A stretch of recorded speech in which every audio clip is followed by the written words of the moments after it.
सुबह के 7:30 बज चुके थे। मुंबई जाग चुकी थी, लेकिन धीरज सॉलिटेयर के फ्लैट नंबर 201 में एक ऐसी खौफनाक साजिश की नींव रखी जा चुकी थी जिसकी कल्पना भी किसी ने नहीं की थी।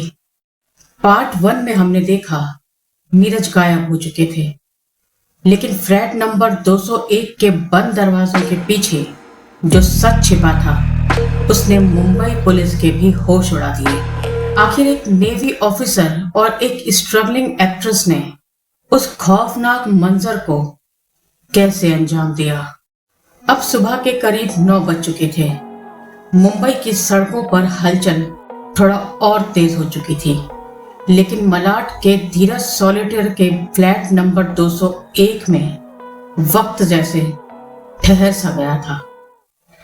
नीरज अब इस दुनिया में नहीं थे और सामने खड़े थे मारिया और एमिल जेरोम मैथ्यू।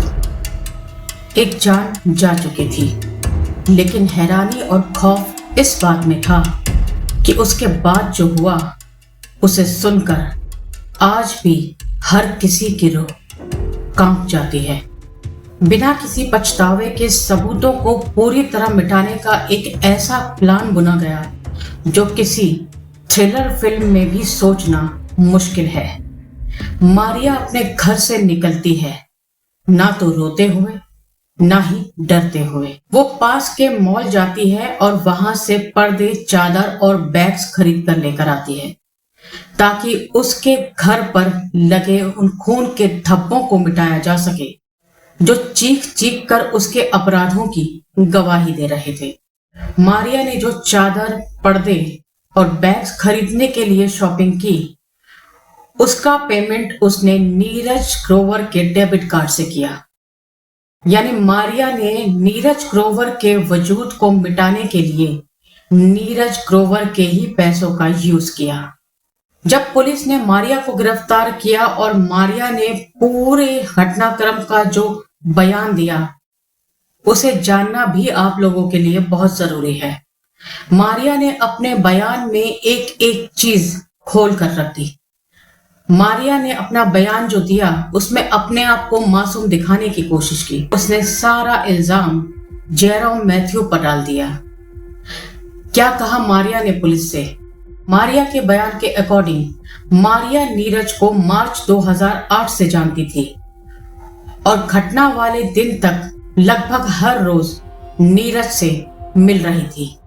मारिया ने पुलिस को बताया, 6 मई को रात करीब 10:30 बजे नीरज ने मुझे फोन किया और कहा कि वो मुझसे मिलना चाहते हैं। मैंने कहा कि मैं नहीं मिल सकती क्योंकि मैं थकी हुई हूँ। रात करीब 11 बजे जब मैं अपने पड़ोसी मयूरी के घर से नहाकर निकली तो मैंने नीरज को अपने घर के दरवाजे पर देखा। मैंने उन्हें अपनी पड़ोसी दोस्त मयूरी से मिलवाया था। रात 11:30 बजे मुझे कोच्चि से मेरे बॉयफ्रेंड एमिल जेरोम का फोन आया जिनसे मेरी शादी होने वाली थी। मैंने उन्हें बताया कि नीरज घर पर आए हुए हैं। मेरे फोन की बैटरी खत्म हो गई और एमिल ने नीरज के फोन पर मुझसे बात की, लेकिन नीरज ने कहा कि उसे मलाड में सुबह कुछ काम है और मुझसे पूछा कि क्या वो आज मेरे घर पर रुक सकते हैं। मैंने कहा ठीक है। 7 मई 2008 को सुबह लगभग 7:30 बजे मेरी डोरबेल बजी। मैंने दरवाजा खोला तो एमिल खड़े थे। वो सीधे घर में घुस गया और मैं भी उसके पीछे अंदर चली गई। नीरज भी तब तक जाग गया था। नीरज जानता था कि मेरी शादी एमिल जेरोम से होने वाली है और उसने उसे पहचान लिया क्योंकि उसने मेरी और जेरोम की फोटो देखी थी। नीरज को देखते ही एमिल जेरोम ने नीरज पर हमला कर दिया और दोनों आपस में लड़ने लगे। मैं उन दोनों को रोक नहीं पाई। मैंने देखा कि एमिल जेरोम ने मेरी रसोई से चाकू लेकर नीरज पर वार किया था। मेरे दाहिने हाथ की हथेली पर चोट लग गई। एमिल ने मेरा मुंह बंद कर दिया और मुझे जान से मारने की धमकी दी। उसने मुझे बिस्तर पर पटक दिया और मेरे साथ जबरदस्ती की। इस बीच उसने चाकू नीचे नहीं रखा था। सुबह 11 बजे के बाद जेरोम नीरज की बॉडी को बाथरूम में घसीट कर ले गया और उसने मुझे बैग्स, चाकू, कर्टेन, बेडशीट और बाकी का सामान लाने को कहा। जब मैं सामान खरीदकर घर वापस आई तो जेरोम को मैंने चाकू और सारा सामान सौंप दिया। जेरोम ने मुझे बाथरूम में ना आने के लिए कहा और कहा कि मैं हॉल की सफाई कर दूं, जो खून से पूरी तरह से सना हुआ था।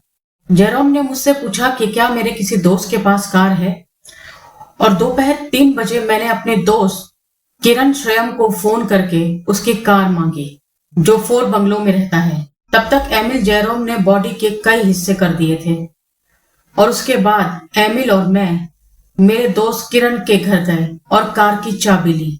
उसके बाद एमिल ने प्लास्टिक के 2 बड़े डब्बे खरीदे और हम लोखंडवाला के पेट्रोल पंप में गए, जिसमें एक डब्बे में एमिल ने 5 लीटर पेट्रोल भरवाया था। पेट्रोल लेने के बाद हम सीधे घर आ गए। एमिल जेरोम ने बॉडी के सभी हिस्सों को बैग्स में भर दिया और कार में हम दोनों ने वो बैग्स रख दिए। शाम को 7, साढ़े 7 बजे हम मनोरी भयंदर के सुनसान जंगलों में गए, जहां पर एमिल ने कार से वो सारे बैग्स निकाले और मैं प्लास्टिक का वो पेट्रोल से भरा हुआ डब्बा उसे देने गई और फिर कार में आकर बैठ गई।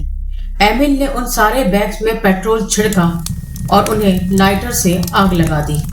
बैग को जलाने के बाद हम दोनों घर वापस आ गए और एमिल फिर से घर पर लगे खून के धब्बे मिटाने लगा। रात 10:30 बजे मुझे नीरज के दोस्त निशांत का कॉल आया। उसने कहा कि नीरज कहीं मिल नहीं रहा है। उसने ये भी बताया कि वो मेरी बिल्डिंग में दीपक के साथ आया हुआ है। मैं बिल्डिंग में नीचे गई तो उसने मुझे पुलिस स्टेशन साथ चलने को कहा। मैं उन दोनों के साथ पुलिस स्टेशन गई और एमिल जेरोम ने जैसा मुझे कहा था मैंने वैसा ही झूठा बयान पुलिस को दिया। इस दौरान एमिल जेरोम मुझे पूरे समय ये धमकी देता रहा कि अगर मैंने किसी को भी कुछ बताया तो वो मुझे और खुद को मार डालेगा। ये वो बयान था जो मारिया ने पुलिस को पूछताछ में दिया था। लेकिन जब घर के अंदर एक शव पड़ा हो तब बाहर जाकर नया पर्दा और बेडशीट खरीदना, सामान की खरीदारी करना, क्या ये सिर्फ एक डर था या ठंडे दिमाग से बुना गया एक जाल? पुलिस की थ्योरी की माने तो हर कदम बहुत सोच समझ कर उठाया गया था। सबूतों को खुर्द-बुर्द करने के लिए एक शरीर को 300 से भी ज्यादा हिस्सों, यूनिट्स में विभाजित किया गया। मकसद सिर्फ एक था, किसी भी तरह उन छोटे छोटे हिस्सों को बैग और सूटकेस में भरकर शहर से दूर ले जाया जा सके। सोचिए उस मानसिक स्थिति के बारे में जो एक इंसान दूसरे इंसान के पूरे अस्तित्व को इतनी बेरहमी से मिटाने पर तुला हुआ था। किसी इंसान के अस्तित्व को बेरहमी से मिटाने की नाकाम कोशिश करने के बाद ये दोनों भयंदर मनोरी के जंगलों में जाकर उन हिस्सों को ठिकाने लगाते हैं। इन्हें लगता है कि उन अवशेषों को आग में झोंक देने के बाद पूरी तरह से सबूत खत्म हो जाएंगे और ये बहुत ही आसानी से इतना जघन्य अपराध करने के बाद बच जाएंगे। पुलिस की चार्जशीट के अनुसार इस बात की क्रूरता का अंदाजा इससे लगाया जा सकता है कि बॉडी के 300 से भी ज्यादा छोटे छोटे हिस्से विभाजित किए गए, जिन्हें पहचानना तक मुश्किल था। फॉरेंसिक रिपोर्ट के मुताबिक नीरज के शरीर के सैकड़ों हिस्से किए गए ताकि उन्हें आसानी से ठिकाने लगाया जा सके। कोर्ट ने एमिल जेरोम मैथ्यू को नीरज ग्रोवर की हत्या करने के जुर्म में 10 साल की सजा सुनाई और मारिया सुसाइराज को सबूत मिटाने के लिए 3 साल की सजा सुनाई गई। कोर्ट के फैसले से नीरज के परिवार और दोस्तों में तो गुस्सा था ही, पूरे देश में भी कोर्ट के फैसले के विरोध में कैंडल मार्च और विरोध प्रदर्शन किए गए। नीरज के परिवार को आज भी न्याय का इंतजार है। उन्हें जेरोम और मारिया को मिली सजा बहुत कम लगती है। मारिया ने 2011 में ही अपनी सजा पूरी कर ली थी, क्योंकि मुकदमे के दौरान ही उसने अपनी सजा के 3 साल काट लिए थे। मारिया ने इसके बाद अपने शहर मैसूर कर्नाटक में रहने का ही फैसला किया। जेरोम को 10 साल की सजा सुनाई गई थी। क्योंकि जेरोम ने 2008 से ही जेल में समय बिताना शुरू कर दिया था, तो उसकी सजा 2018 में ही पूरी हो गई।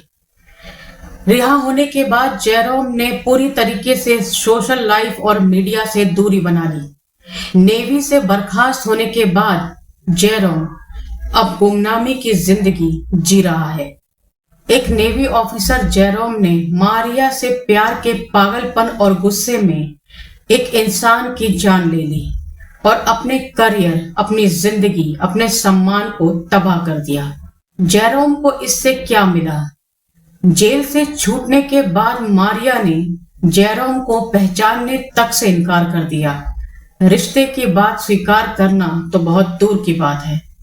जेरोम अब खाली हाथ सब कुछ खोकर गुमनामी की जिंदगी जी रहा है। वहीं दूसरी तरफ मारिया सुसाइराज, जो साल 2011 में ही जेल से रिहा होकर बाहर आ गई थी, उसकी कहानी यहाँ खत्म नहीं होती। 2015 में वो फिर से सुर्खियों में आई, जब अक्टूबर 2015 में अहमदाबाद क्राइम ब्रांच ने मारिया को गिरफ्तार किया। उस पर आरोप था कि उसने अपनी पार्टनर परोमिता चक्रवर्ती के साथ मिलकर एक ट्रैवल एजेंसी के जरिए 1200 के करीब हज यात्रियों से 2 करोड़ 11 लाख की ठगी की थी। उसने सैकड़ों मासूम हज यात्रियों के करोड़ों रुपए हड़प लिए थे। अक्सर लोग समझते हैं कि मारिया सुसाइराज उस रात हालात की शिकार हुई थी, लेकिन सच इससे कहीं ज्यादा गहरा और डरावना है।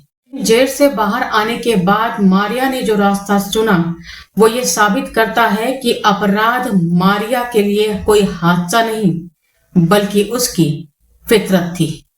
नीरज ग्रोवर आज हमारे बीच नहीं है, लेकिन उनका ये मामला हमें आगाह करता है कि गुस्सा और गलत साथ जिंदगी को कैसे बर्बाद करता है। मारिया ने जेरोम को धोखा दिया, जेरोम ने कानून को, और आखिर में उन दोनों को किस्मत ने धोखा दिया। अगर आपको नीरज ग्रोवर केस की ये पूरी इन्वेस्टिगेशन और इसके बाद के हालात झंझोड़ गए हों, तो इस वीडियो को लाइक जरूर करें और कमेंट में मुझे जरूर बताएं कि क्या आपको लगता है कि इस केस में पूरी तरह से इंसाफ हुआ था। अगर आपको मेरी रिसर्च पसंद आई हो तो चैनल को सब्सक्राइब जरूर करें।